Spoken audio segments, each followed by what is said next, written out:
Welcome back. Today we're going to talk about step 2, an overview. Step 2 is came to believe that a power greater than ourselves could restore us to sanity. Now, when I heard that, I'm like, oh God, here we go. It's greater than myself. I was the great I am. Now, I spent years convincing myself that I was something that I really wasn't. I told myself a story. I told myself a tale.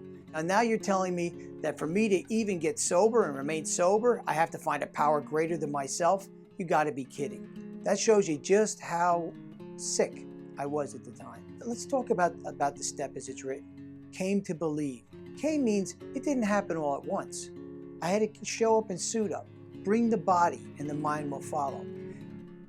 If you've been to a 12-step meeting, you've probably heard, meeting makers make it. Show up and you'll get sober. But if you don't come and change, and the only way I found to really make permanent change is by adopting these steps into my life, things are not going to get better. Eventually, you're going to go backwards. So they told me, came to believe that a power greater than myself could restore me to sanity. Think about that. To be restored to sanity means you're insane.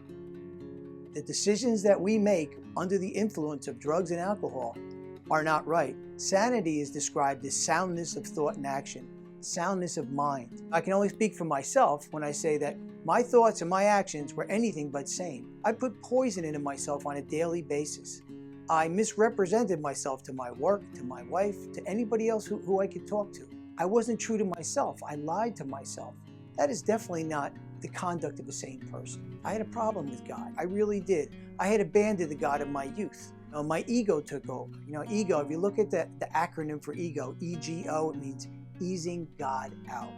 I eased God out and I took over the duties. And I found out one thing, I'm a lousy higher power even for myself. So by coming to believe, I had to say, okay, what is a belief? Really, a belief is just a learned skill that I had. A belief is just an acceptance through past experience of what truth is. But again, I was lying to myself. I was banged up. I was out of my mind on drugs and alcohol. What did I know about truth? What did I know about beliefs?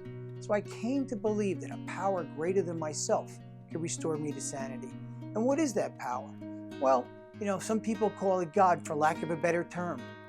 What is power? I told you the definition. Intelligently organized energy, right? So it could be the universe for you. It could be Mother Nature. It could be the AA group for you, because surely here's a group of people who are able to accomplish something you haven't been able to accomplish. They've been able to stay alcohol and drug free for a certain amount of time. So in the beginning, a lot of people find themselves using the AA group as their higher power. And if that's what gets you in the door, if that's what works for you in the beginning, give it a shot. Alcohol and drug became the main focus of my life. It decided where I went, where I worked, who I hung around with, even what kind of activities I did in my free time. Were all revolved around getting high, getting drugs, getting alcohol, and where I can go and do these types of things. So I was powerless over alcohol and drugs, like I said in the first step. Now I had to find a power greater than myself, which I balked at. Because I'm like, my ego said I was the great I am, even though my life was a total mess. Think about how many things are actually more powerful than me. People lose their houses through no fault of their own. Businesses fail, economic tides ebb and flow, natural disasters happen, all these things happen. So there's a lot of powers that are greater than Brian. So what I had to do is realize that if I could get into this power greater than myself, whatever it is, the same power that keeps my heart beating, that makes my skin cells divide, that keeps the oxygen flowing through my blood, and I could tap into that, who knows where I could go, because that is certainly a power greater than myself. And I really had to quit the debating society, whether the chicken or the egg came first. It really didn't make a difference. What I was looking for is results. I was so banged up. I was so beat up. I was so unhappy that I just didn't want to be like that anymore. So I became what? Willing. Willingness is what opens the door to recovery. So I came to believe. I sought this out. It was a journey. It took time. It took an effort to believe that this power greater than myself could restore me to sanity.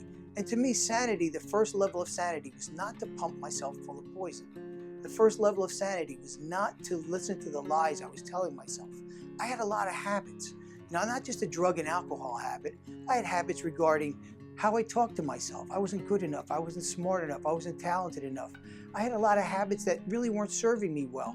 So what I did was I decided I would get sane. And the first sane thing I did was find people like an Alcoholics Anonymous or Narcotics Anonymous people were already getting the results I was seeking. They were staying sober. And the first thing I did that was saying was, I asked them how they did it. I did what they did, and I got what they got. You can do the same thing. All it takes is a little open-mindedness, a little crumb of honesty, and a whole lot of willingness.